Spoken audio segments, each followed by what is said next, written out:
prepare the way. So I'll just have 2 slides as to prepare a way for the Vice Chancellor to come and do the detailed presentation. From the discussion we had today, the different presentations from the executives of the RC, it is very clear that if we go to the current model of what we do at the universities, that you do teaching and learning, you do research, and also you do some sort of public services, we will never be able to make it. So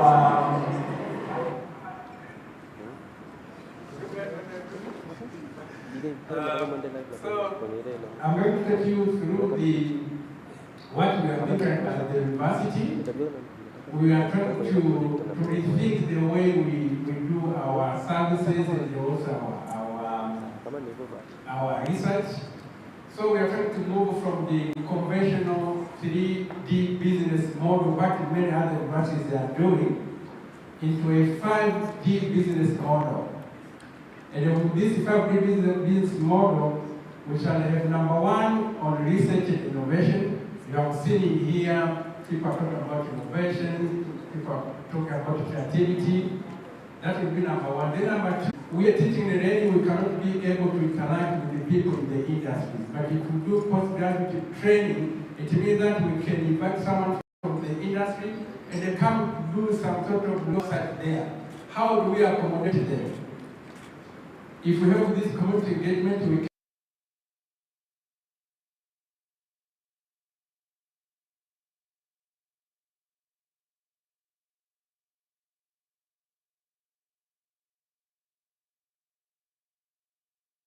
now, in order to be able to do that, we need to have a framework which can enable us to be able to do it. Then that's number 5, it is commercialization. You have heard from different presentations here from the remarks. People are talking about commercializing our knowledge, our creativity, our innovations, our innovations. So we need to have a clear framework to be able to achieve that. Now, because we want to make sure that that is going to be implemented, we put it in our second edition of the strategic corporate strategic plan, which we run for the coming 5 years. Next. Yeah, in order not to realize that we have a framework, and that framework is started with the Deputy Vice Chancellor for Academic Research and Innovation. By the way, I'm the only one in any public university, the Deputy Vice Chancellor for Academic Research and Innovation. Others, they have something like academic and consultants, academic research and consultants or something like that.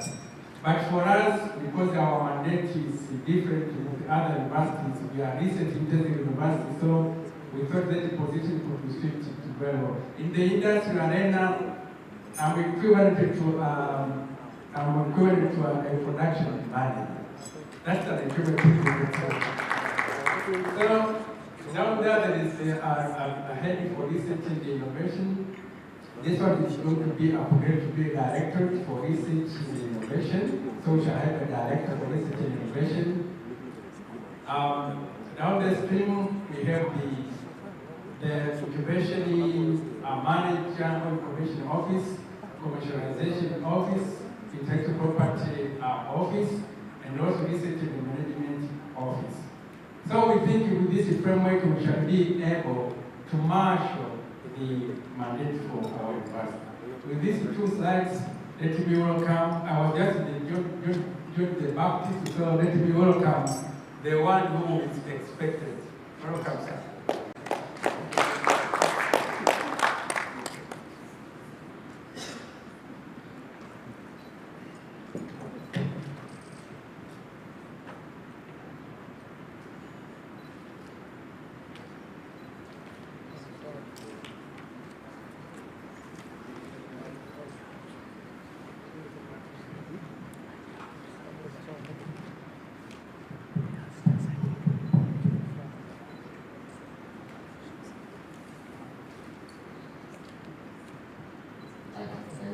I need the positions for the positions that are close to the screen.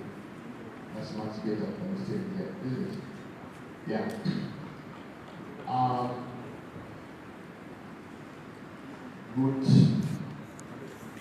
Good morning, ladies and gentlemen, again. Yeah. I'll take you through some few slides just to introduce our university. You know, who are we, and what are we doing at Nelson Mandela,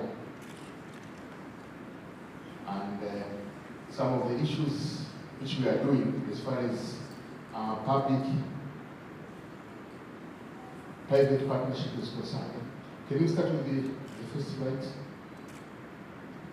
Yeah. So, what is Nelson Mandela African Institutional Science and Technology? It's a transformative university for socio-economic transformation of not only Tanzania but Africa at large, particularly south of the Sahara. Yeah, this is the genesis, how Mandela started. The whole idea of starting our institution was given by the late Nelson Mandela, the first African president in South Africa. Actually, he gave a very big challenge that in Africa we are endowed with a lot of natural resources. The natural resource base is very, very wide. But we are lacking the skills. We are lacking critical mass of scientists who would transform those natural resources into goods and services which would help our people. So we are still, living in a poverty cycle despite that we are very rich in natural resources. So he gave this idea, this challenge, and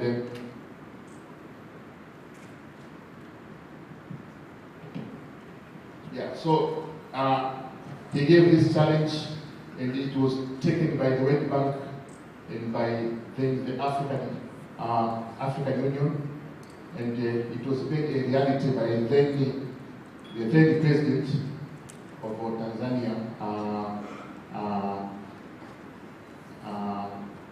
Benjamin Mkapa, and that's how we started.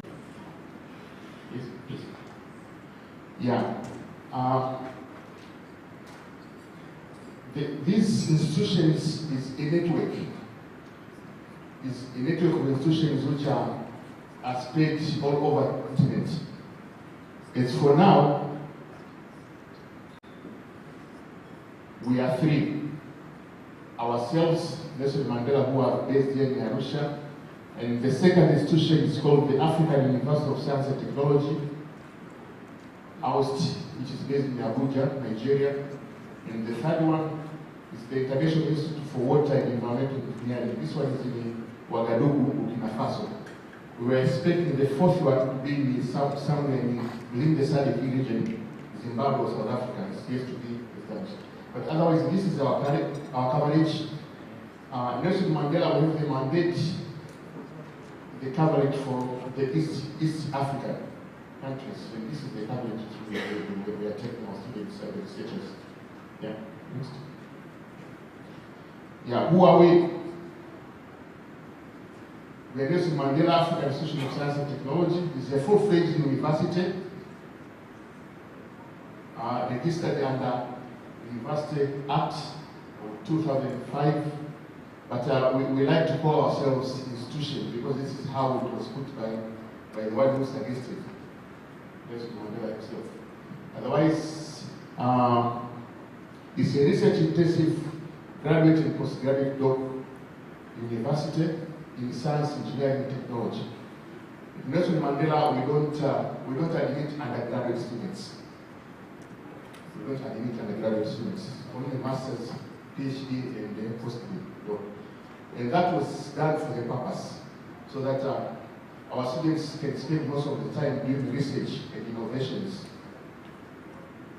having already, got basics from other universities. Okay? Yes. Yeah, we have those 4 schools. The first one is life sciences and bioengineering. So issues when we talk about sustainable agriculture, health and biomedics, food technology, biodiversity conservation, all these are found in the first school, which is called Life Sciences and Bioengineering. The second school, we call it Computational and Communication Science and Engineering, abbreviated as COMSE. So issues of communication and communication science, mathematics and computing, ICT, mentioned there, all these are found in these particular schools. That's what school here. The third school is called Material, Energy, Water and Environmental Science, abbreviated as NM-AIST. Next. The last but not least is Business Studies and Humanities. We abbreviated as BUSH. So issues of innovation, in particular. So these are like soft skills to cement, hardcore sciences with the other schools.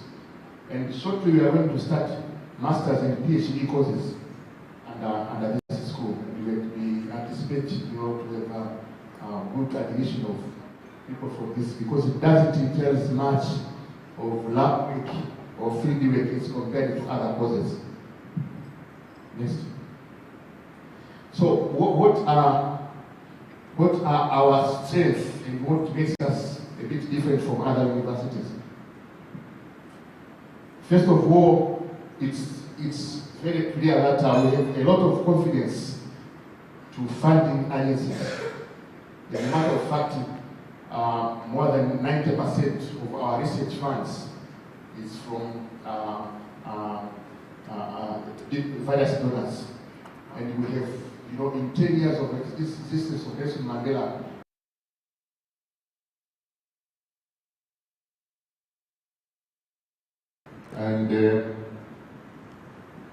and because of this, actually, many international groups in East Africa, in Africa, and also worldwide, they wish to work with Nelson Mandela.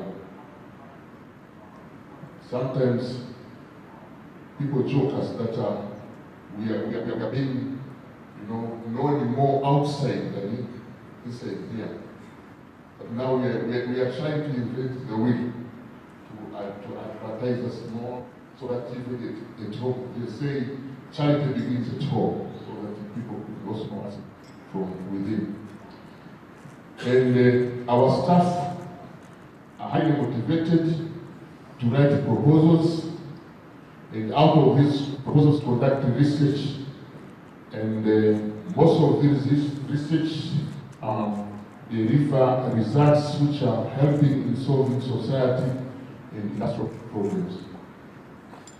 Our motto at Nelson Mandela is an academia for society and industry.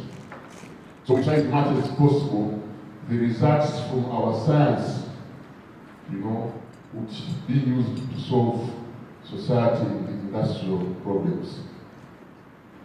And at Mandela, we are hosting several centers of excellence,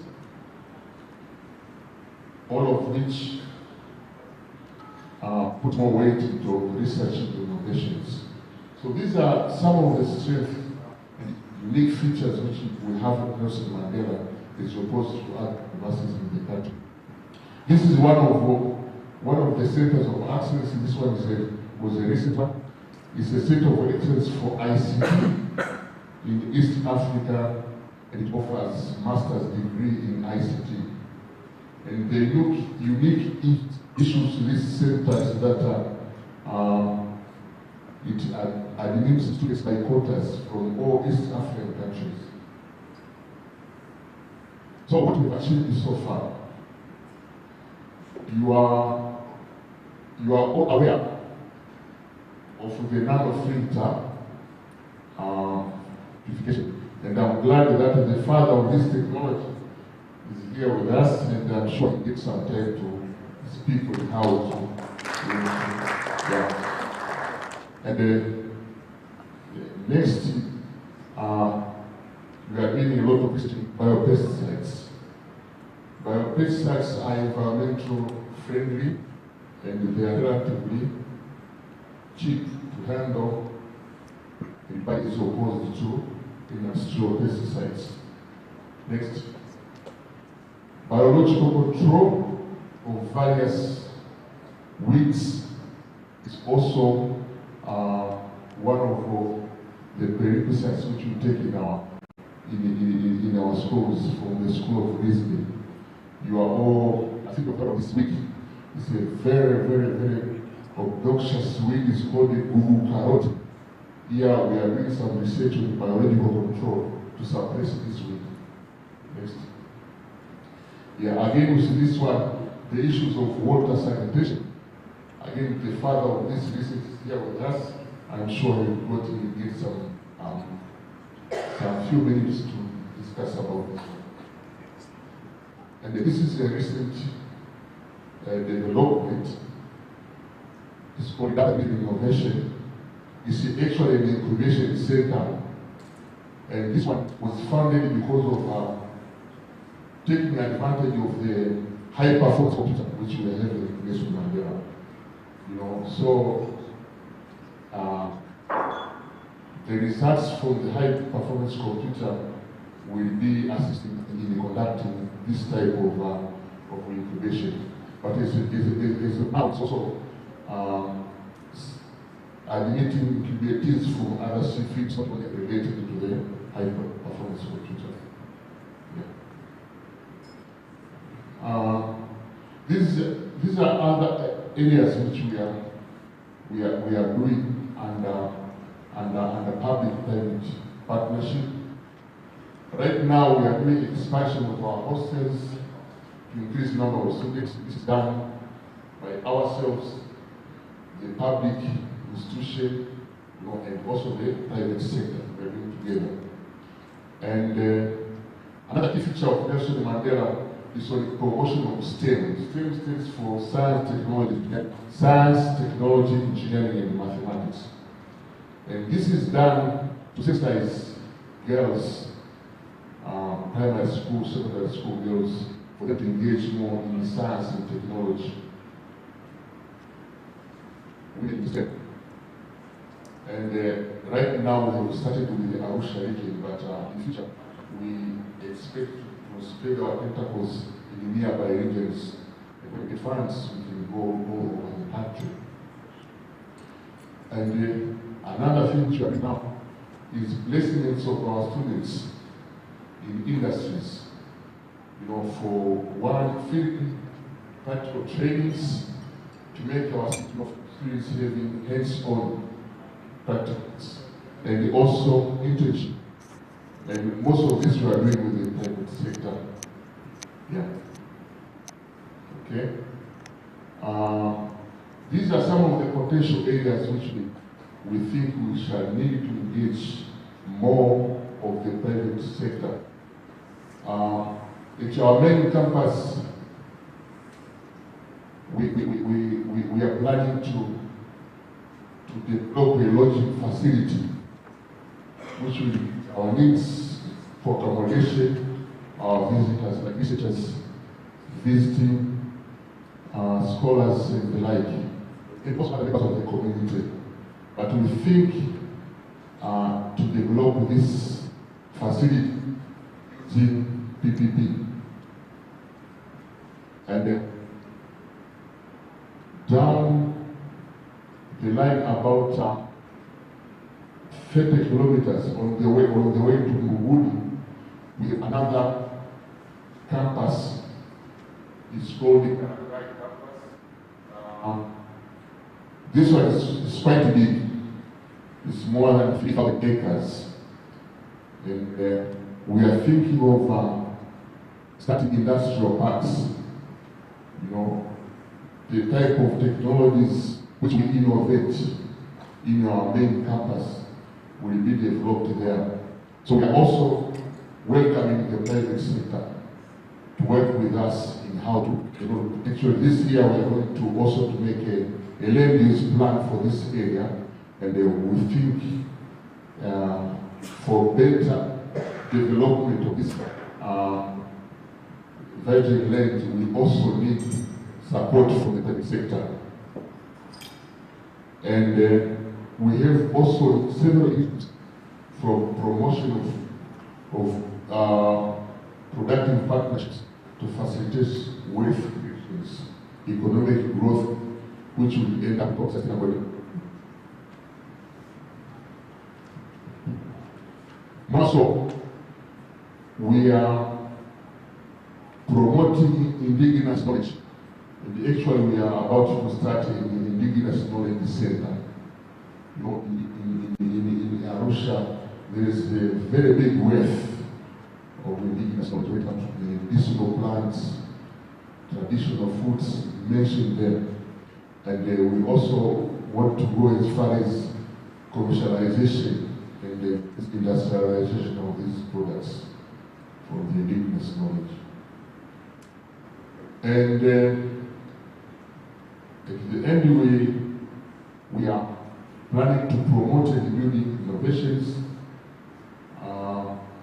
new products, to process them, to patent them, and the capabilities of extending these products through skills development. This is one of the issues of venturing with the private sector, and here we are signing an MOU with the CEO of IBM, multinational company. This is what about 2 years back. So, and this is the end of the presentation.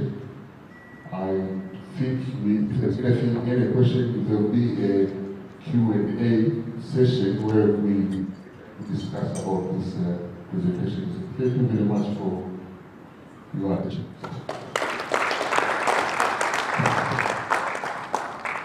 Thank you very much, for the presentation.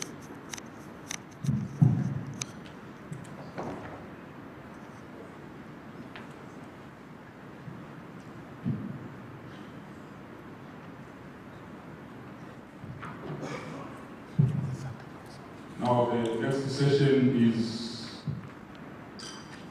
pitching session, and this will be done by the innovators. But before we go one by one, I would like to invite Dr. Angela Ntindi, who can just give a very brief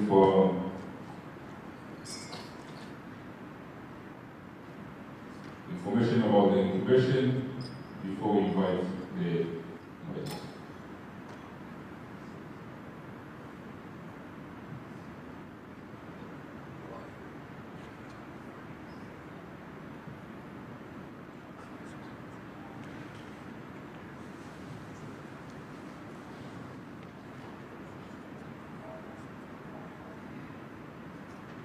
Thank you very much, and welcome to the Nelson Mandela African Institution of Science and Technology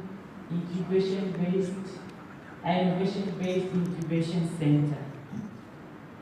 The center is being driven or inspired by pressing challenges in the African region that are quite apparent and that require quite technical and advanced skills to realize them. And these are employment poverty, inadequate exploitation of resources, such as has been discussed by previous guests and delegates.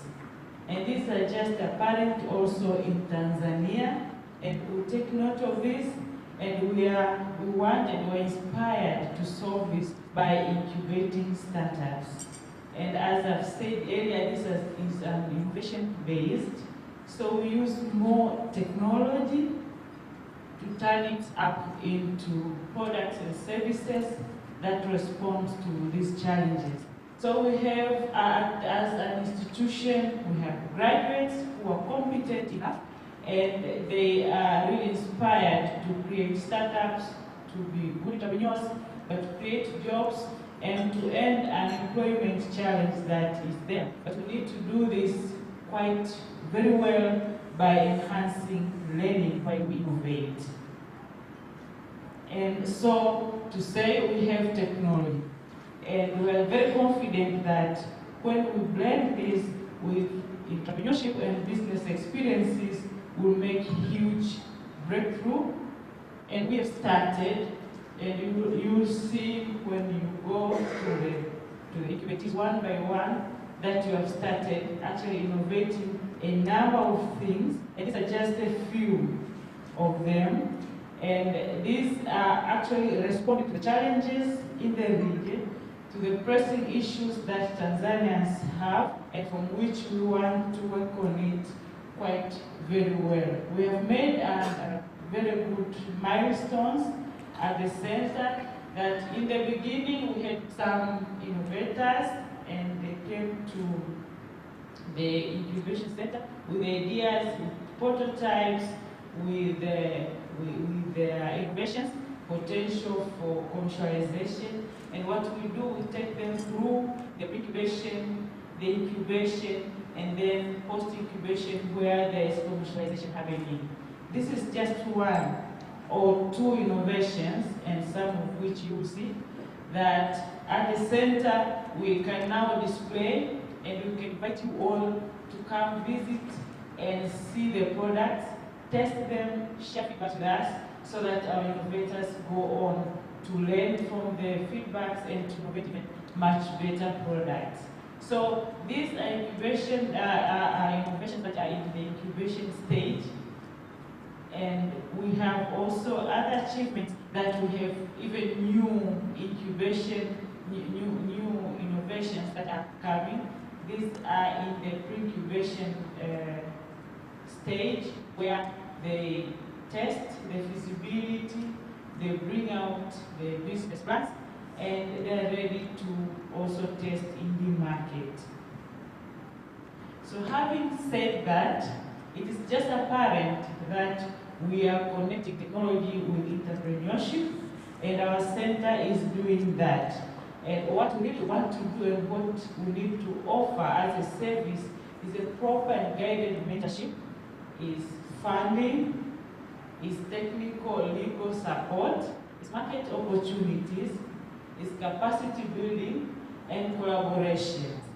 So this can happen through linking with you, private and public sectors, so that we all join forces together and make developments which are very well informed. So what we would really want to bring forward in this forum is first that we will need to really make an implementation very tangible. We need to be very practical, and we need to measure our output actually in terms of bigger companies, bigger services, and so solve problems that are very tangible. So we would really ask you to join forces with us, to have access to investors. Some of you may be potential investors from today onwards, but we wish to really see how best we can commercialize the already available innovations that are up and running. We need to see channels to sell the products and services that we have, and some which we will come time after time with. We need to have a moment with ourselves, of course, but with our partners, but with everyone who is having a goodwill to co-create services, profit shares, to learn together and to learn from each other's expertise, to see problems together so that we can have a very concrete way of answering them, but also to have an exchange, knowledge exchange events. So I really hope, and it is our hope as the center, that we can have these more timely, even monthly meetings that are as enhanced as this. We can have, seeing there's some youth agencies, let's say, we have other partners who would be willing to sit with us, talk to us, and we share where we can work together and where we can make all things possible. And having said that, please welcome to the Nelson Mandela Innovation-Based Incubation Center.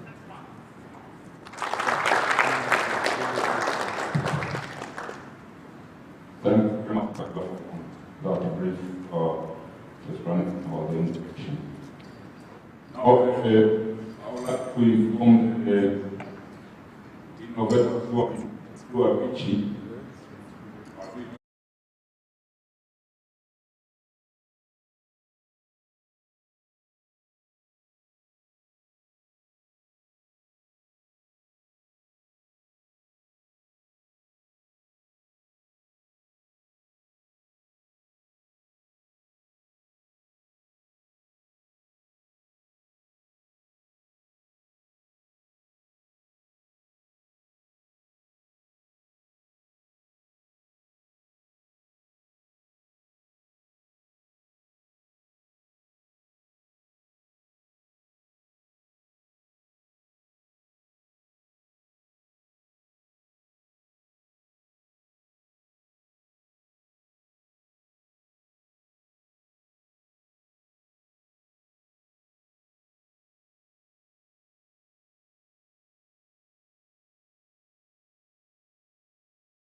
We've also been doing, together with my colleagues in the School of Mathematics and Environmental Sciences, in the area of research that I'm passionate about, that is environment, and especially water and wastewater treatment. And what kind of problems are making us try to develop innovations? One, there is rampant pollution of the environment. It doesn't matter which country in Africa.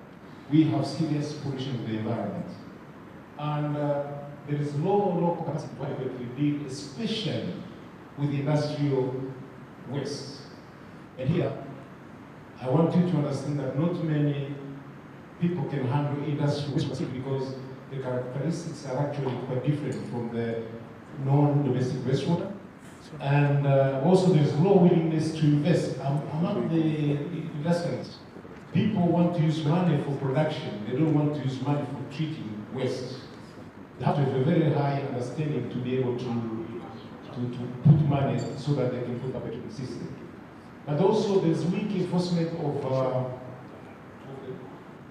very weak enforcement of environmental laws in our countries. And here I'm not talking of Tanzania. I'm talking of the whole of Africa south of Sahara. In fact, it is not that 1 out of 10 companies treat their waste to some degree, not even adequately, but at least.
Doing some work in developing systems.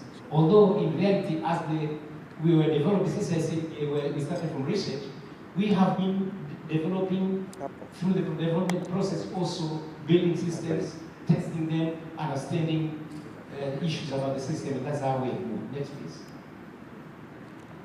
You can move forward. This is our vision.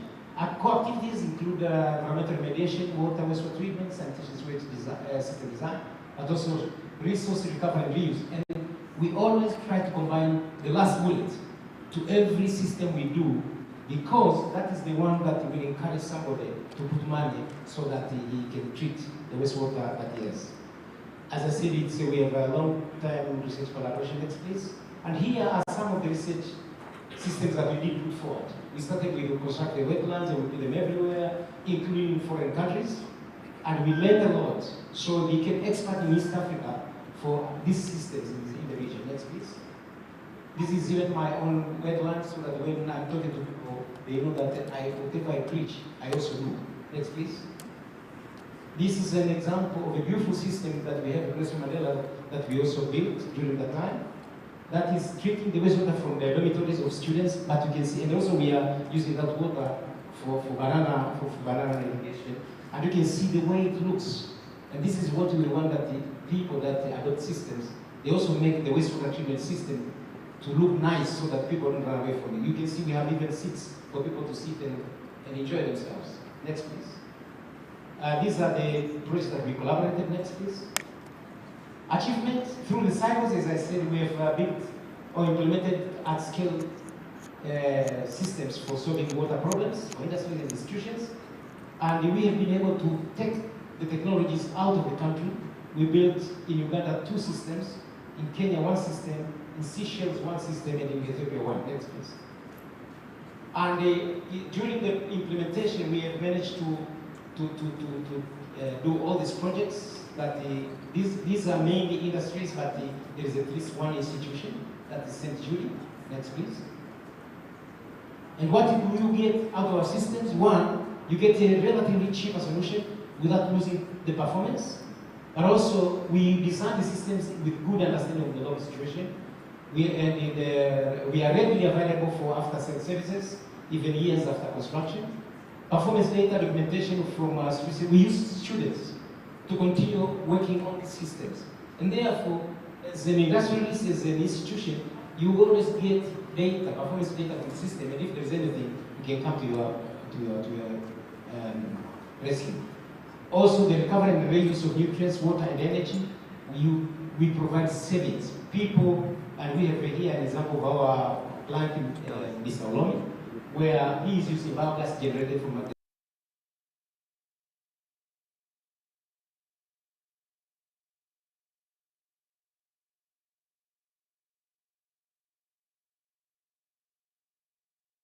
Our organization, the company has lean structure.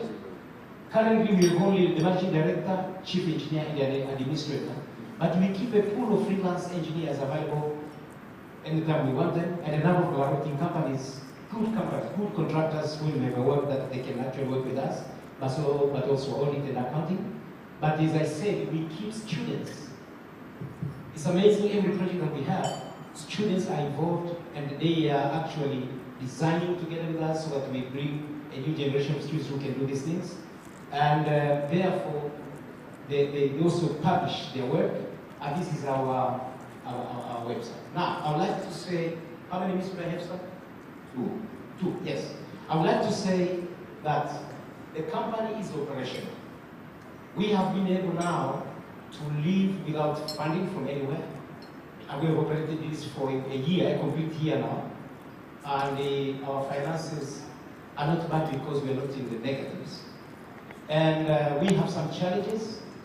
Of course, one major challenge would be if within the region, that banks, the financial institutions, they would be encouraged to fund this area, because getting loans from banks for the industrialists to implement, they have to pay the same rate, just like any other loan they get. But we think if there is a mechanism that that burden can be taken from the people who take loan, from our banks, from the financial institutions, we could be able to implement more systems, because the capital investment is actually a very limiting factor, even especially for institutions. So that is one. But as a company, we think if we get from the stage that we are now, we have an office, we have some equipment, ICT equipment for helping us to design. and having a studio where our engineers can actually be able to sit and do the designs. We are aiming to go beyond our borders, Eastern African region, and we will start, of course. And now I would like to welcome the second presenter, please. Take the stage.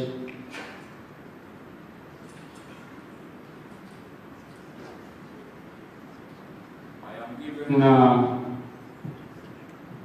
instruction by those who are taking live streaming here that you should look on the camera. So should be asked. Cecilia.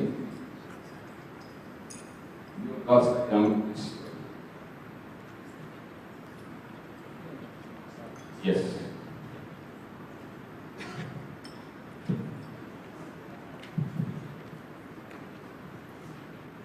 Good morning. I'm Cecilia China.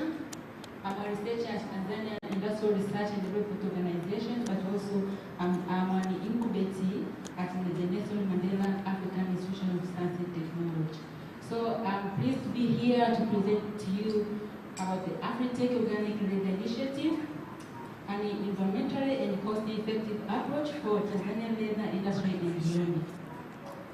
So the Afritech Organic Leather Initiative is an initiative, and it's about production of organic tanning chemicals from local plants for leather industries.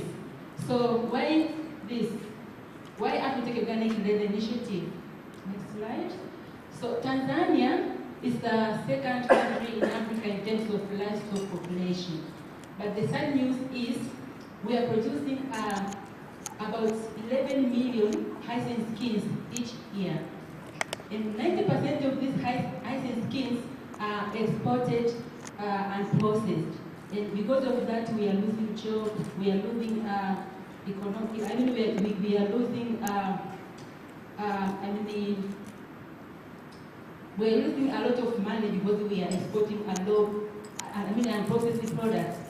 That if we could process them, we could sell them at high price and get a lot of money for our economy. But also, the 10% which is remained is just processed up to semi-finished state, and then it is exported. Again, we are losing a lot in that part. So, in the challenge which makes our leather industry not performing well, one of the challenges include the high cost of imported chemicals. As we know, processing leather requires chemicals, and currently we are importing these chemicals. But also, there's another challenge coming out of using those chemicals. The chemicals which are used, they are not eco-friendly. So, as a result, industries are incurring high cost to handle the waste which is coming from those chemicals, especially the chromium chemicals. And because of that, the industries, especially those small-scale leather processors, they are being closed, while they could be adding value to the hyacinth skins and improve the economy of our nation and rural communities. So because of that, I came up with this idea of Afritech Organic Leather Initiative to solve their problems.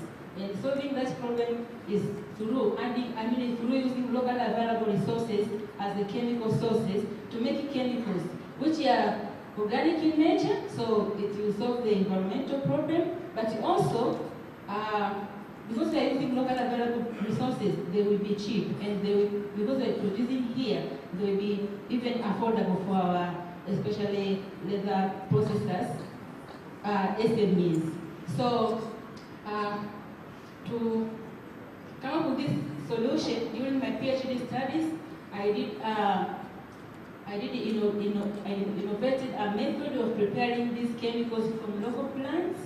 So after trials, I came up with the best method of preparing these chemicals from local plants, and those chemicals are suitable for processing leather. And then I went further for piloting it, where I designed that equipment you see there. It's a special equipment for preparing the chemicals using the method I have innovated.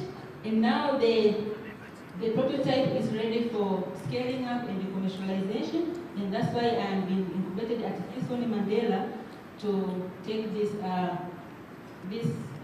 innovation to the commercialization. Next slide, please. So what are the benefits behind this innovation? You know, because right now we are losing a lot of employment opportunities in leather industry because we are not processing leather, we don't add value. So having this technology, we will enable small-scale leather processes, even large-scale industries. Okay. Even large-scale leather industries will be able now to use this leather. So they will now process leather. Right now, most of the industries are being closed, and the challenges are the ones I have already said. So having these chemicals will enable them to process leather, so they will employ more people, we will solve the employment issues. But other benefits related to the health, the chemicals produce organic leather. Organic leather is the best worldwide. It's like now it's a global demand, because using leather tranked with chromium, some people are allergic to it, so it's like now it is discouraged, and the researchers worldwide are looking for the organic tannins, and here we have one. And another health benefit is associated with bad smell. Prevention of bad smell coming from your shoes. When you wear shoes and you get that bad smell, it is because there are bacteria that decompose the sweat and produce that bad smell. And sometimes they can even bring you the fungal infection. But when you wear the shoes which has inline, which is the organic leather, the organic compound which is within the leather acts as antimicrobial. So it will prevent the growth of those bacteria that will decompose the sweat. But also it absorbs that sweat, so you will not get the fungal infection. This is scientifically proven, and it's benefit of this organic leather, the technology that we are promoting right here. Next slide, please. So the milestone, I started the journey in 2017 after identifying the challenges which especially small-scale leather processors are facing, and going further in my research studies and coming up with that innovative technology, I participated in the National Innovation Competition, famous known as Makisanto, and interesting is the innovation was the best innovation in the category of higher learning institution, and it was awarded. And from there, I became eligible for the fund from Tanzania Commission for Science and Technology through the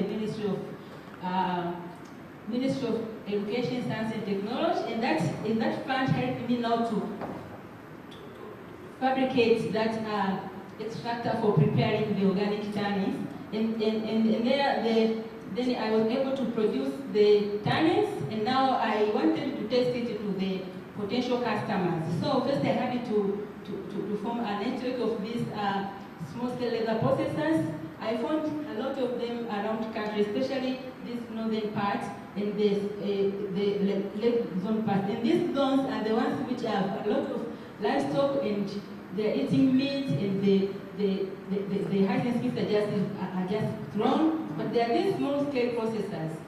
They have challenge, they don't have chemicals. And also they have the environmental issues, so I have solutions for them. So I formed the network. I now have a number of large list of them, and with the funds from COSTECH again, I managed to do a technology transfer training to some of them. I trained them how to use these chemicals to process leather, and it came to be like the best. I improved even the quality of leather they were producing initially. So these are my potential customers, but the challenge now, this slide please. But I need something to grow. The big challenge that I have right now is the machine, now to I mean the machine or the plant to produce those chemicals at large quantities so that I can save my customers. And to have that small plant, I need a capital of like 120,000 US dollars. And also I need soft business skills. Currently I am a Mandela Washington Fellowship alumni where I'm getting some skills, but I also would like to get these skills from East Africa business so that I can even do business globally. I have competitors in other business. There are 2 companies in Tanzania which are producing these organic tannins. There's this Tanwat in Njombe, there is also Wato, I mean Wato in Lusho. But the interesting is, I have strength. I can still persevere in this business because Tanwat is focusing export market, which is Europe, and even Lion Wato is focusing the Asian market. So when the product is available for local Tanzanian market, it's very expensive. But me now I have to focus the local market, but also East African market. Yeah, so I would like to thank Tildo, my employer, for granting me the permission to go through my PhD studies until I came to invent this technology. But also I thank Nelson Mandela African Institute of Science and Technology for bringing me here. From the master's degree they did at the Nelson Mandela, and they built my research capabilities until I became able to do this research that comes into the solution to our country. Also AFPB for funding me my PhD studies and the research, and also BAAD was also part of my PhD funds, especially when I was doing my research in German. And also FILC, it is a German institution, it's a research institute for leather and plastic sheeting. It's where I was doing my research, and they built a lot of confidence on me to do research on leather. But also this CLRI, also I was there also for the same research issues. So that's the end of my presentation. Thank you for your attention.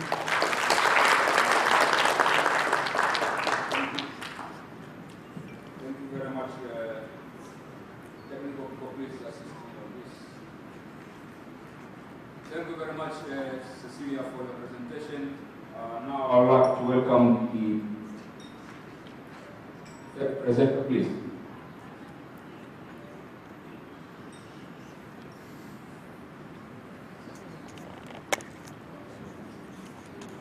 According to my chronometer, we are still on schedule.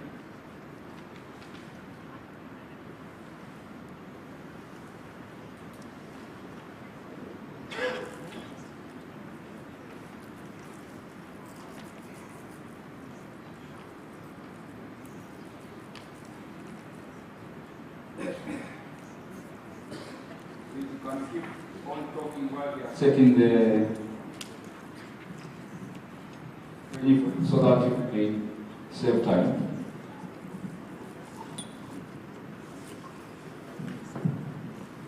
Yes, good morning, everyone.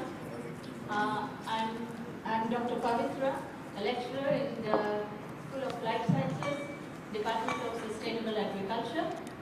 I welcome you all for my presentation on nutritious wonder beans for drylands. Well, there are several problems that are existing, and many of us are working towards it.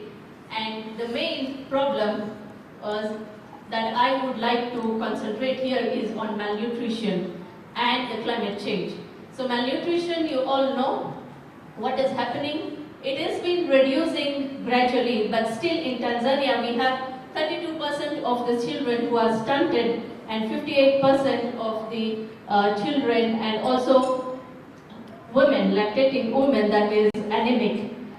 And this malnutrition is because of several reasons, and some of the reasons is having improper diet that doesn't have enough minerals, proteins, vitamins, etc. And the climate change is another global issue. And we are all witnessing that as we see in this year, you don't have enough rainfall, right? So this unerratic and uneven distribution of rainfall is happening. And there are several species and diversity of food, legumes, especially the legumes that is there, but we still have our own choices that is limiting ourselves for food diversification.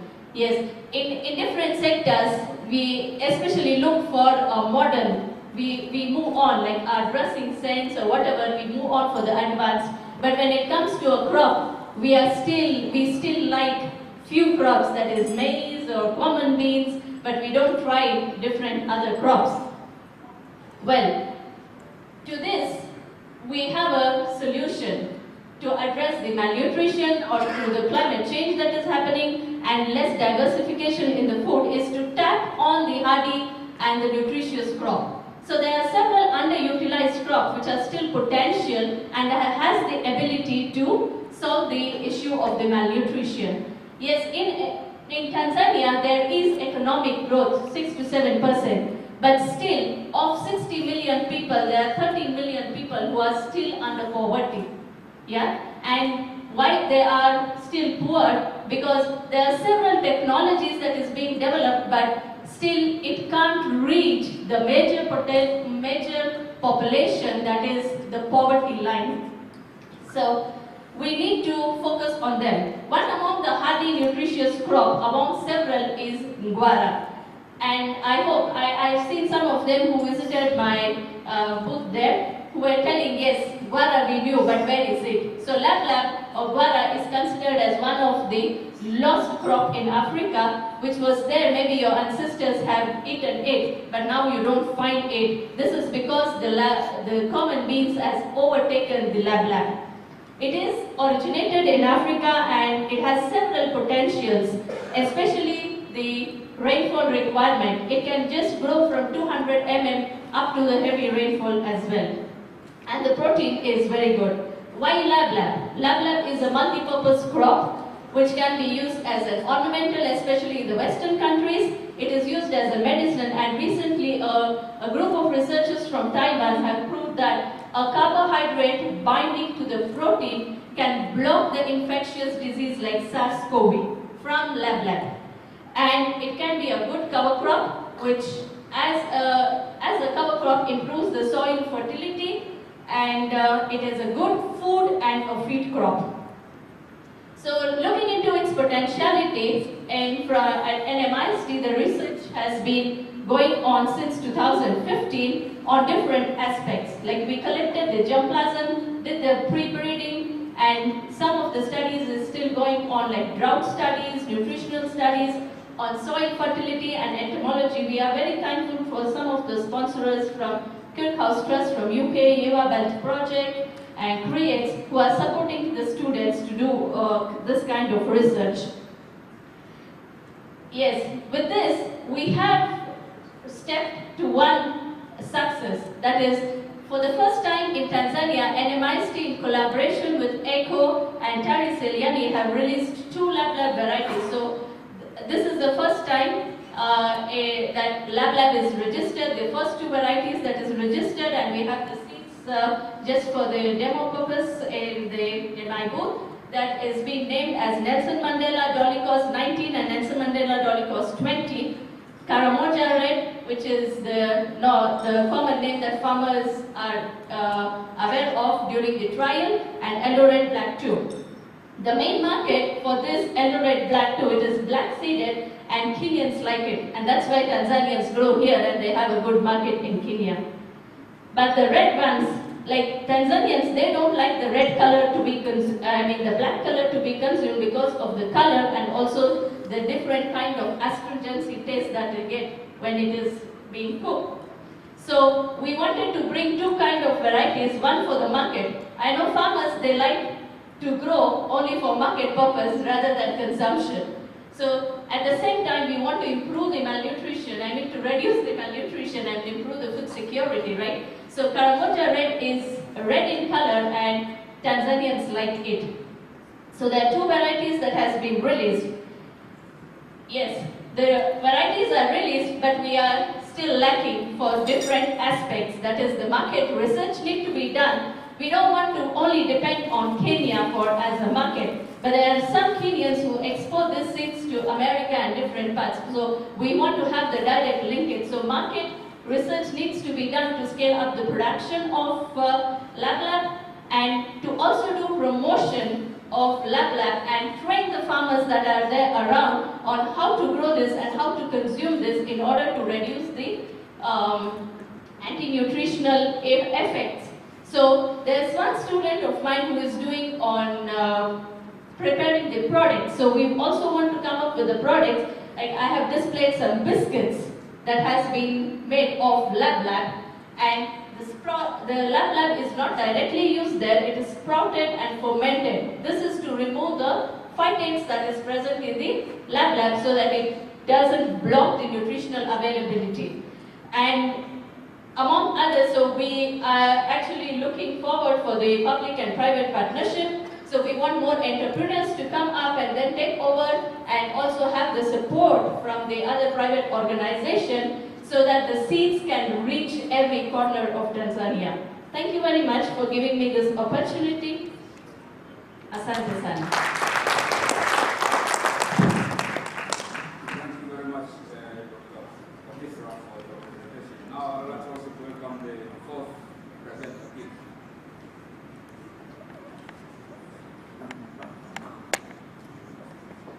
The fourth presenter, please.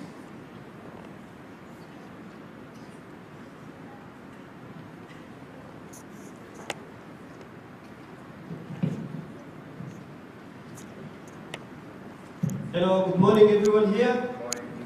We are so privileged to present NM-AIST, the product you see in that booth there. We have a lot of success stories to share with you, so please just drop by and let's talk. My name is Hilonga.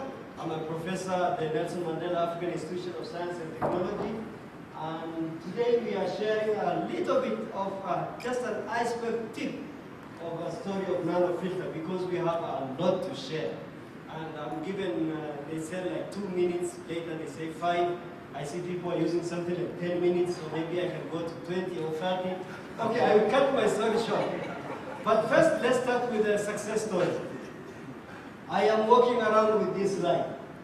This comes from the Ministry of Health. By the way, beside me here is our General Manager, Mr. Benami Faustin. Yeah, no? So those guys from Kagera, they call .com. Okay. She's a marketing manager. So this is the NM-AIST company. Now the success story that I want to share with you, and I wish the government leaders who are here to really appreciate this, because it is coming from the government. That the government of Tanzania through the Ministry of Health is giving a report that the waterborne diseases in Arusha has decreased by 42.9%. And the good news is that among the contributors that they acknowledge is the Nelson Mandela University through NM-AIST water. Suppose, thank you very much. Suppose you are the inventor of this filter. If you are not going around with this slide all over the world, what are you going to use now to give us an evidence? So this is an evidence, a proven evidence by the Ministry of Health. So it's more than sufficient for me, and I feel like my life mission is accomplished. Glory to God. Because my mission is to be a millionaire. Not in terms of money only, but in terms of impacting millions of lives. And here is an evidence. So it is coming up little by little, and I'm so grateful for this. We have been looking for the certification from the World Health Organization. Here we go. This filter is certified now, and its performance is 99 point, you add 4 nines now, 999%. This is very important because of the UN institutions, and without this certification, they can't accept this product. So now, anyone who is here, and that's what I'm looking for, if you know any connection, this man is already mentioned in a certain institution. Yeah, currently we have an offer from Compassion to take 2,699 filters, which is a worth of 1.2 billion. Okay, so this is a big news. It's a very big business, and this is with the Compassion International. And we hope there are many other institutions that would like to use this filter. UNICEF is there, UNDP, and any other institution you remember. So if you are here, I see many, many potential people here. Whose camera, please remember to take the photo of the videos. These are big people here. From Kenya. By the way, with Kenya, we are signing a contract now. We are signing a contract to transfer this nanofilter technology to Kenya for the Kenyan market. So any Kenyan who is here, you may see it very soon there. And I heard that someone from Kajiado has just given a business card. He's not that late, so you can share the market. The filter is also in Zambia. We have an office there. And in Tanzania, we have an office in Mwanza and in different places. And in this juncture, maybe before I go very far, I should not forget to mention the progressive steps that we are making. The product started from the lab. It was not that easy to move from the lab to the market. Not that easy, my brother. You are so keenly listening. I appreciate that. You know, when you listen like that, my father along is there. The university fought so hard to move this product.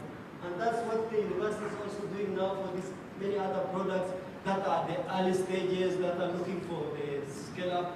And you can, and therefore these filters now are manufactured at A to Z. So if you have an order, don't hesitate, just tell us how many millions of filters you need, just tell us. And A to Z is willing to stop all other operations. And this is a very strong partnership, as you can see, public-private partnership. The filters are also available in the market. You can see the nano filter stations. These are run by the women entrepreneurs. So we are also considerate to underserved community to create job opportunities to people. Like this lady is here, a beautiful lady here running her business. You cannot see from there, but you come there and you see. Also, you can just search online nano filter. You will get a lot of success stories of nano filter. Last but not least is the schools for the filters for schools. Of course, for households, if you need a filter for your household, it is like, as we have said here, you can just buy a filter. It's 500,000 shillings to 600,000, depending on the setup you want. There is another one where you just connect from the main water tap directly, and I see my time is up. But this is for the schools. This is where we can make a big hit. So to the regional commissioner, I am really appealing for the government institutions, for schools, the government schools and hospitals, where we can just put these filters, literally cut down waterborne diseases for the schools, the children, for the hospitals, and so on. I don't know if there is last word you want to say. I am also doing a work of inspiring my team, and this is my commitment. So we have 22 awards. We have 22 awards. We count 1, 2, 3, up to 22. It's not a joke. We count them.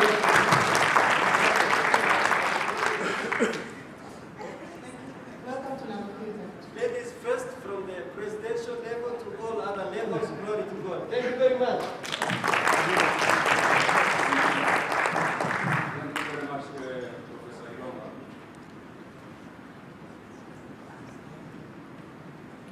Please, presenter number 5, please.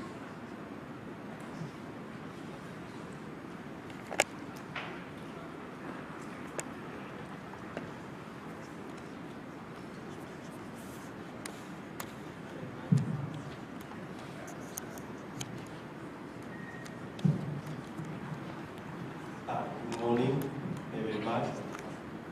My name is Brian Baka, a PhD student at Nelson Mandela. I'm doing the 8th in medical science, and my fellow is Sita Wajio. Also, she's doing 8th in medical science, but she's not here today. We have this automated surgical gown. We call it as Ngao ya doctor, they save the savior. So we have this problem. You know, the health workers, they have this problem. They use these gowns for the operations, for the surgical operations. But the problem with those gowns that they are not protected with the material which is preventing the infectious diseases. As we witnessed during COVID pandemic situations, most of the health workers there were massive deaths worldwide. It's due that those gowns they are not protected by the artificial materials. As you can see, those workers, they are crowded, so it's very easy for them to be contaminated. For example, when nurses turn back home to our communities, also they carry the pathogens and spread in the communities. Next. So we are coming with the solutions. Our product is automated surgical gowns. We call it Ngao ya doctor. This is the business name because it used to prevent the doctors and health workers from infections. And you say they save the savior. It save the savior because those doctors, the assistants, the health workers. So if we use this, as you can see, at my left side, but it also prevents the TB. So it's my purpose. It kills both bacteria and virus. So at left side, it's coated. It's normal gowns, but through the manufacturing in our industry, so we had materials. So those two, if you can visit.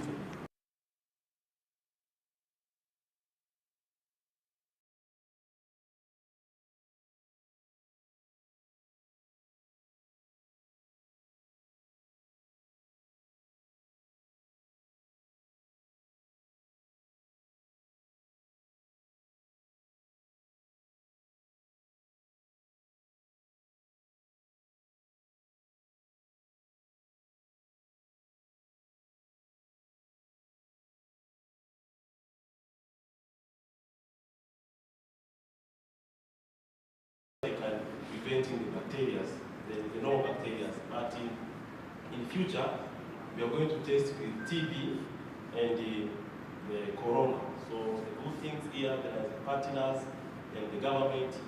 The government is here, so it's very complicated to use the coronavirus and TB. But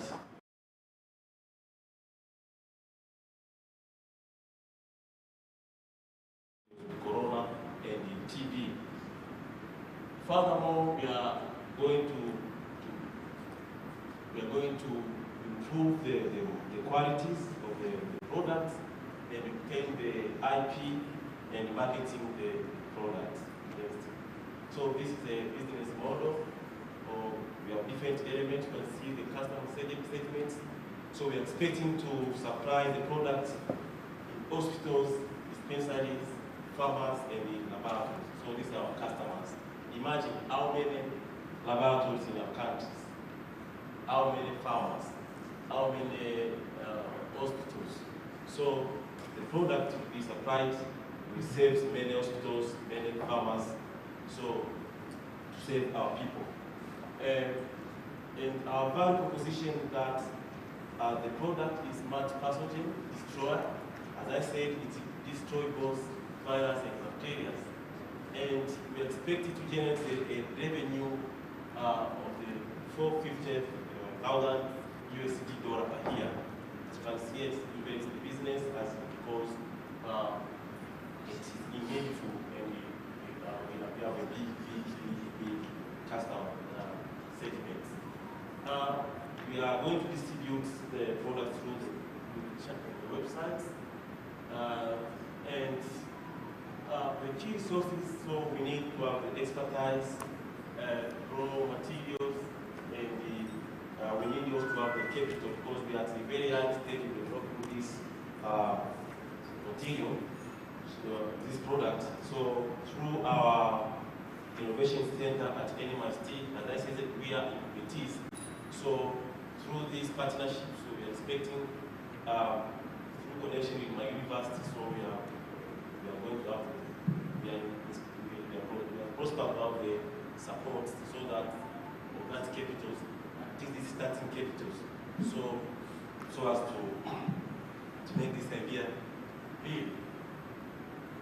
So our partners are expecting to have industry partnerships, pharmaceuticals and biomedical devices, investors and the government, particularly the government is very important so that to test the quality of the product and to test this product against the coronavirus and the bacteria, the complex bacteria such as tuberculosis. So our competitive advantages, we know the disposable surgical gowns and medical devices in the market. They are challenged because they allow a fluid leakage and infecting surgeon and nurses in the absence of the effective anti-infectious materials. So those gowns in the hospitals, they lack anti-infectious materials. And we witnessed they failed during the pandemic situations. And also, there's a decline of the disposable markets. Okay. So the above conditions, so these are team members, so we are two. Thanks very much. Thank you very much, Rupaka, for your presentation. And we have the last presenter. And I would like also to announce that we shall have a cocktail from 18:30 up to 20:30 at Gold Crest Hotel. So you are all welcome. So next presenter, please, and the last one.